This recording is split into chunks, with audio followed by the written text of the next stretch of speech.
નમસ્કાર, આપ જોઈ રહ્યા છો યુટીસી ન્યૂઝ। દેશમાં લોકસભાની ચૂંટણી 2024ની પ્રક્રિયા ચાલી રહી છે અને આ પ્રક્રિયા જે 7 તબક્કામાં મતદાન થવાનું છે તેમાંનું 4 તબક્કાનું મતદાન પૂર્ણ થઈ ગયું છે। 4 તબક્કાના મતદાન પૂર્ણ થતાની સાથે જ રાજકીય પાર્ટીઓ પોતપોતાના દાવાઓ હવે કરી રહી છે। ભારતીય જનતા પાર્ટી જે આ ચૂંટણીમાં શરૂઆતથી જ કહે છે કે તે 400 પાર સીટો લાવી રહી છે, ત્યારે અમિત શાહે સ્પષ્ટ કરી દીધું છે કે આ ચોથા તબક્કામાં જ ભારતીય જનતા પાર્ટીને 280 સીટો મળી ગઈ છે અને તેઓ બહુમત સુધી પણ પહોંચી ગયા છે। બીજી તરફ ઇન્ડિયા ગઠબંધનનો દાવો છે કે આ વખતે ભારતીય જનતા પાર્ટીને 150 કે પછી 200થી વધુ સીટો નહીં મળે। આ બંને રાજકીય પાર્ટીઓ હવે પોતપોતાના દાવાઓ શરૂ કરી દીધા છે। હવે 3 તબક્કાનું મતદાન હજી પણ બાકી છે। 1 તારીખે છેલ્લી ચૂંટણી થશે એટલે મતદાન થશે અને ત્યારબાદ 4 જૂને પરિણામ આવી જશે।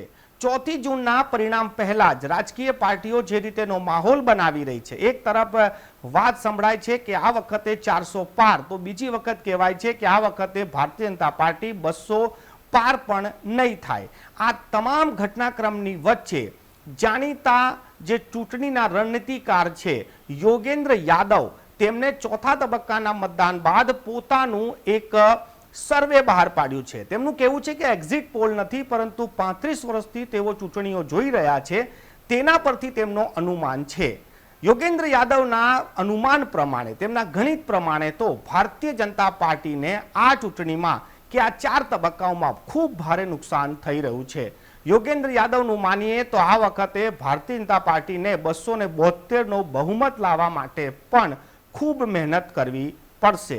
જો કે આ યોગેન્દ્ર યાદવની પ્રતિક્રિયા છે। બીજી બાજુ અમિત શાહના દાવા અલગ છે, વડાપ્રધાન નરેન્દ્ર મોદીના દાવા અલગ છે, પરંતુ અમારી પાસે જે રાજકીય પાર્ટીઓ જે બોલી રહી છે તેના તો ખાલી નિવેદન છે, પરંતુ યોગેન્દ્ર યાદવે તો એક વિડીયો સોશિયલ મીડિયા પર શેર કર્યો છે અને સંપૂર્ણ રાજ્ય વાઇઝ તેમને આંકડા ગોઠવી આપ્યા છે। આ આંકડા પ્રમાણે એનડીએને અને ઇન્ડિયા ગઠબંધનને કેટલી સીટો મળી રહી છે તે આપ જોઈ શકો છો। આ યોગેન્દ્ર યાદવની પ્રતિક્રિયા છે, આમાં અમે કોઈ સહેમત નથી।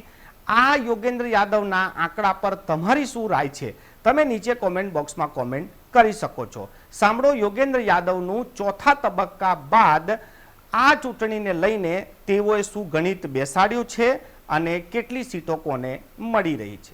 इस वीडियो के माध्यम से मैं आप तक देश का सबसे बड़ा सच पहुंचाना चाहता हूं जो आज दबाया और छुपाया जा रहा है, और वो सच ये है कि इस लोकसभा चुनाव ने करवट ले ली है।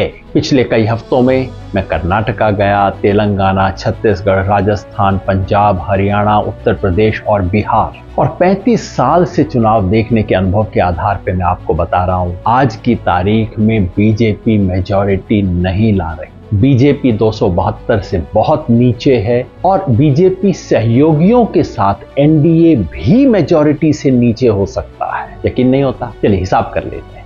2019 में बीजेपी को आई थी 303 सीट और अपने सहयोगियों के साथ एनडीए को मिला के आई थी 353। अब एक एक स्टेट में देखिए क्या नुकसान और फायदा होता है। कर्नाटका 28 में से 26 एनडीए के पास हैं और उन्हें कम से कम 10 सीट का नुकसान है। महाराष्ट्र में 48 पे 42 में बैठा एनडीए कम से कम 20 सीट हार रहा है। राजस्थान में और गुजरात में 51 में से 51 सीट इनके पास है। दोनों में मिला के कम से कम 10 सीट का नुकसान और हो रहा है। हरियाणा, पंजाब, चंडीगढ़, हिमाचल प्रदेश और साथ में जोड़ लीजिए दिल्ली, इनमें मिला के कम से कम 10 सीट का नुकसान हो रहा है। अब आइए मध्य प्रदेश, छत्तीसगढ़ और झारखंड को मिला लीजिए, यहां ज्यादा नहीं लेकिन इन तीनों में मिला के 10 सीट का और नुकसान हो रहा है। बच गया उत्तर प्रदेश, साथ में जोड़ लीजिए उत्तराखंड, मिला के पिछली बार 69 सीटें इनके पास थीं, यहां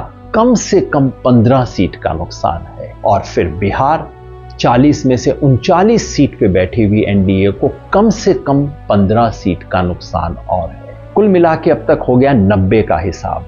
पूर्वोत्तर देख लें, पश्चिम बंगाल, पूरा नॉर्थ ईस्ट और साथ में जोड़ दीजिए जितने भी छोटे मोटे यूटी हैं, ज्यादा नहीं, यहां पे भी मिला के 10 सीट का और नुकसान है। यानी कि अब तक हमने देखा बीजेपी और एलाइज को 100 सीट का नुकसान, 75 का सिर्फ बीजेपी को और 25 का एलाइज को। लेकिन आप कहेंगे कुछ जगह फायदा भी हो सकता है। हाँ, तमिलनाडु, केरला और तेलंगाना में मिलाकर बीजेपी को 5 सीट का फायदा हो सकता है और आंध्र प्रदेश में चूंकि टीडीपी साथ है तो वहां सीधे 10 सीट का फायदा हो सकता है। टोटल कर लीजिए, बीजेपी को 65 सीट का नुकसान, एलाइज को 15 सीट का नुकसान। यानी कि अगर आज की स्थिति को देखें, ये मोटा गणित है, कोई एग्जिट पोल नहीं है, आज की स्थिति को देखें तो बीजेपी 233 पे 70 सीट का नुकसान, साथ में एलाइज को जोड़ दें, एलाइज को आएंगी 35 सीट आज के हिसाब से, यानी कि 268 मेजॉरिटी से एनडीए भी नीचे हो सकता है। कम से कम आज की तारीख में नीचे चल रहा है।